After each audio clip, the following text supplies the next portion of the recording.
Sir nice. మీరు విజయవాడలో పునుగులు ఎప్పుడైనా ట్రై చేశారా? నాకు విజయవాడ పునుకులు చాలా ఇష్టం యాక్చువల్లీ. ప్రమోద్ ఇంటి దగ్గరే ఉండేది. ఒక సమ్మర్ హాలిడేస్ ప్రమోద్ నేను best friends, like cousins and best friends. So Pramod ఇంటి పక్కనే ఉండి, సో వాళ్ళ ఫాదర్ మమ్మల్ని వెస్పా మీద కూర్చొని పెట్టి ఫ్రంట్ సీట్లో, నేను front seat, Pramod back, full speed వెళ్ళేవారు ఆయన వెస్పా మీద. వెళ్ళి ఆ పునుకుల దగ్గర తీసుకెళ్తే అసలు still I remember that. Vijayawada వెళ్ళినప్పుడు కార్లో కూర్చొని మెల్లగా పునుకులు తిందామా అని. Too good. నేను అసలు అలాంటి పునుకులు ఎక్కడ తినలేదు లైఫ్లో. స్మాల్ చిన్న దాంట్లో పెట్టి దాని మీద చట్నీ వేసి, ఇంకా నాకు వాటర్ వస్తుంది. బజ్జీలు అన్నీ సూపర్, కానీ ఆ పునుకులు మాత్రం ఎక్సలెంట్, అసలు ఎక్సలెంట్ అండ్ ఎక్సలెంట్. పునుగులు is an emotion sir.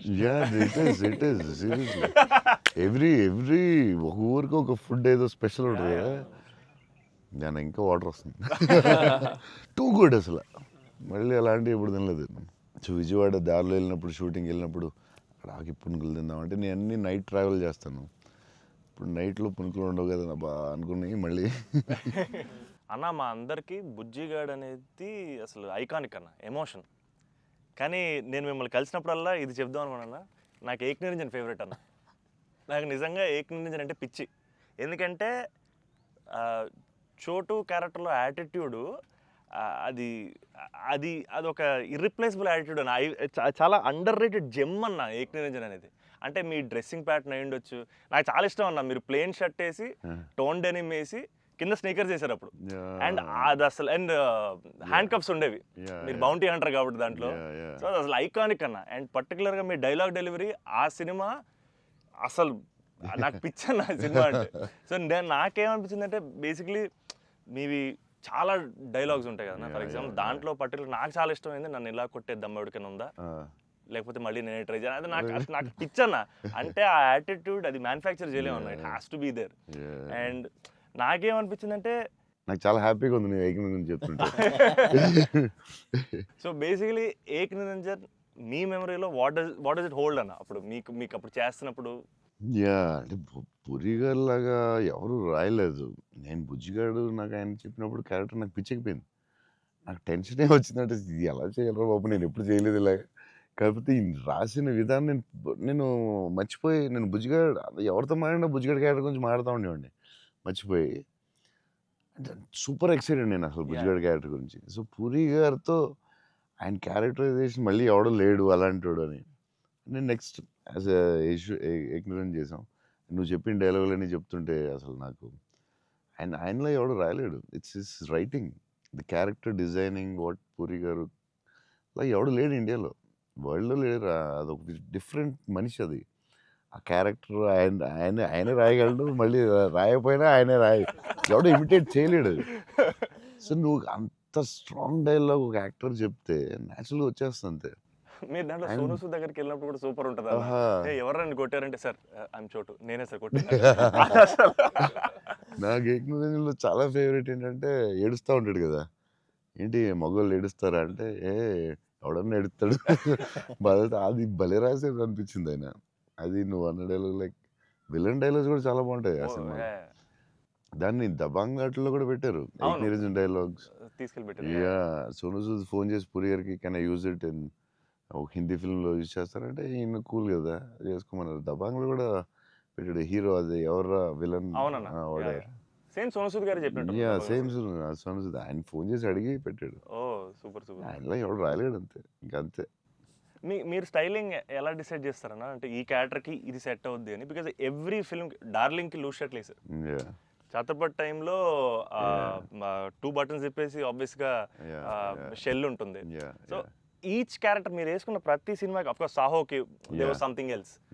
How do you decide on that?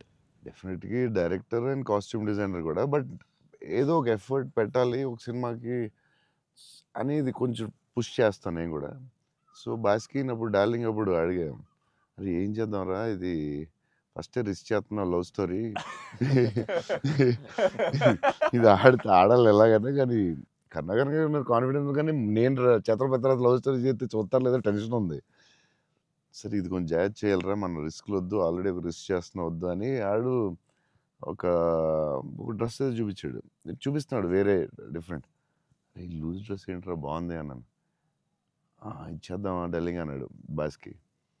అంటే కొంచెం రిస్కే కానీ వెళ్ళిపోదాంరా అన్నాను. చేసేద్దాం డల్లింగ్, బాగుంటుంది, నీ హైట్కి బాగుంటుంది అన్నాడు. నువ్వు కాన్ఫిడెంట్గా ఉన్నావు కదా అని.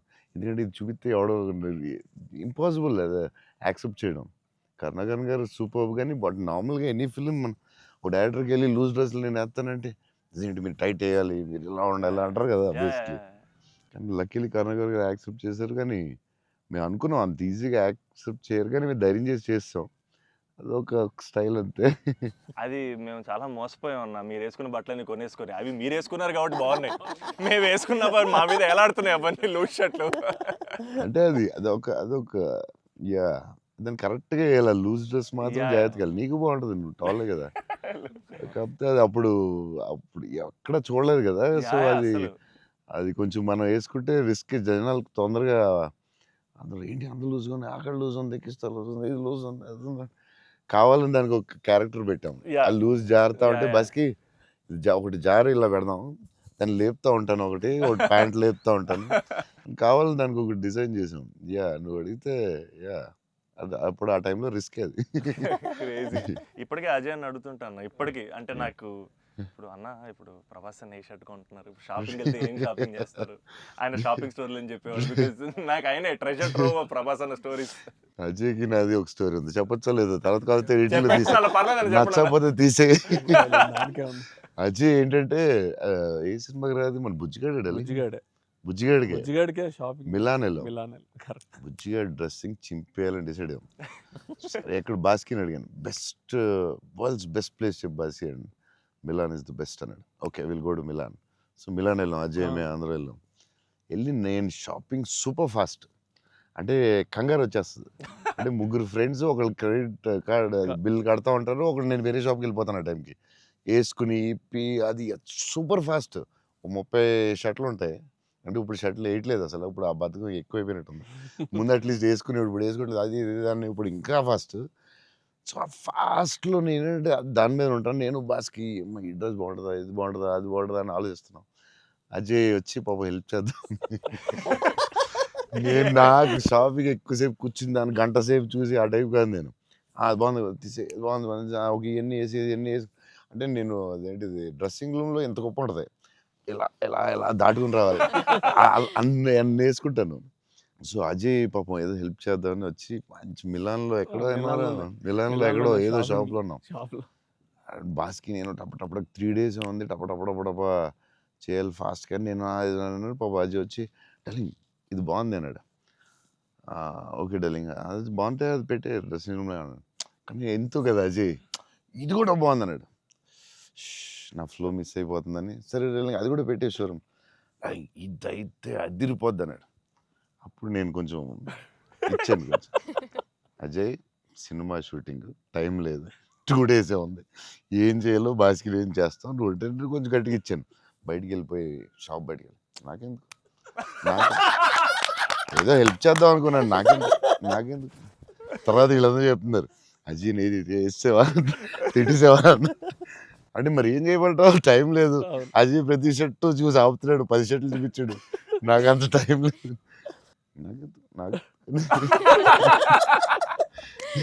కానీ ఆ ట్రిప్ సూపర్ ఎంజాయ్ చేసాడు. అసలు మామూలు ట్రిప్ కాదు అది. మేము ఎక్కడి నుంచి వెళ్ళాం, మేము బెల్జియం, ప్యారిస్ వస్తే టైర్డ్ అయిపోయాం స్విస్ కదా అప్పటికి. బెల్జియం, ఆమ్స్టర్డామ్, ప్యారిస్ వచ్చేసరికి టైర్డ్ అయిపోయి బయటకు కూడా వెళ్ళలేదు. 2 days ట్రిప్ ఫాస్ట్ గా వెళ్ళాం. eiffel tower మాత్రం ఒకటే చూసాం, ప్యారిస్ లో ఏం చూడలేదు. చాలా ఫాస్ట్ ట్రిప్ వేసాం. అది రాంగ్ స్విట్జర్లాండ్ కరెక్ట్. చాలా బాగా ఎంజాయ్ చేసాం. సైకిల్ ట్రైన్ లోనే తిరిగేవాళ్ళం మేము, అన్ని ట్రైన్స్ లో వెళ్ళిపోయాం. Beautiful trip that was. Trip అది.